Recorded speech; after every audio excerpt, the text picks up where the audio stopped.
আসসালামু আলাইকুম দর্শক, কেমন আছেন? আশা করি সবাই ভালো আছেন। এই যে জুতা দেখতেছেন না, এর জন্য আসলে আমি অনেক অনেক দুঃখিত, কারণ আমি একজন প্রবাসী। জুতাটা মারবো আমি তাদের গালে মারবো যারা এই ভিডিওটি ধারণ করেছে।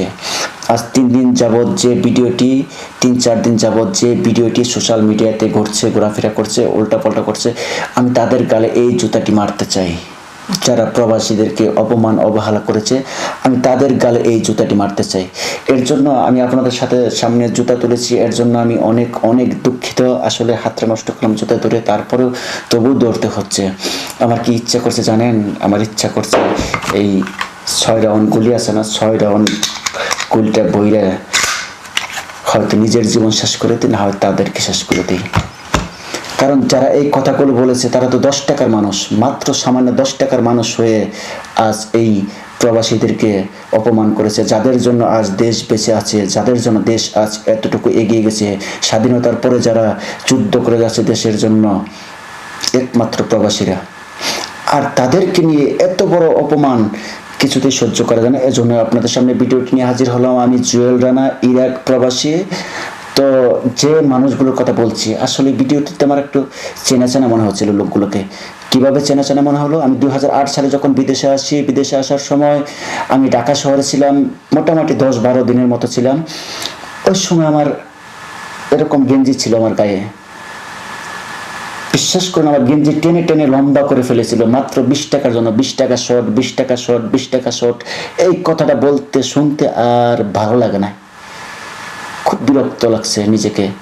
ইচ্ছা করছিল ঢাকা থেকে বাড়ি চলে আসি, কিন্তু দালাল আসতে দেনি, তবুও থাকতে হচ্ছে।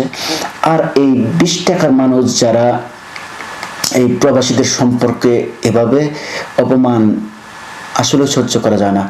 আর এই বাংলাদেশ থেকে যারা বর্তমানে প্রবাসে আছেন, প্রবাসীদের আয় সম্পর্কে যদি এরা জানে, আমরা মোটামুটি 95 লক্ষর মতো প্রবাসী আছি। প্রবাসীদের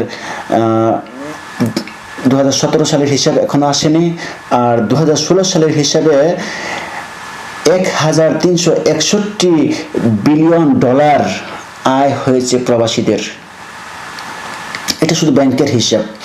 এটা কি 20 টাকা, ওই 20 টাকা শর্টের কাজ বাড়ছে? 20 টাকার শর্ট দিয়ে কি এটা তোরা দেশ চালাতে পারতে?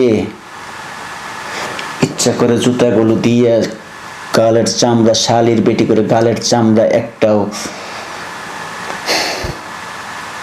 যাই হোক দর্শক, তো আমার কাছে, বিশেষ করে আমার কাছে, আমি জুয়েল রানা, প্রবাস জীবন বড় কষ্টের জীবন পেজের অ্যাডমিন। এমন কোনো মাস নেই যে 2, 4, 5টা 10টা মেয়ের রিপোর্ট আমার কাছে আসলো না। এই তুমি এভাবে টাকা নিচ্ছে, এভাবে টাকা নিচ্ছে, বিভিন্নভাবে প্রবাসীদের কাছ থেকে ছিনতাই করে নিচ্ছে টাকা। আজ তারাই, আর যারা বললাম যে আমার জামা কাপড় ছিঁড়ে ফেলেছিল ঢাকা শহরে, আমি 10-12 দিন ছিলাম, 20 টাকার জন্য ঢাকা শহরে আমার জামা কাপড় ছিঁড়ে ফেলেছিল, আজ তারা ভিডিও ধারণ করে এভাবে সোশ্যাল মিডিয়ায় ছেড়ে দিবে। আর 95 লক্ষ প্রবাসী আমরা কি চেয়েছি দেখবো নাকি? ভালো থাকবেন দর্শক, ভুল হলে ক্ষমা করবেন আমাকে, আমি অনেক অনেক দুঃখিত। আল্লাহ হাফেজ।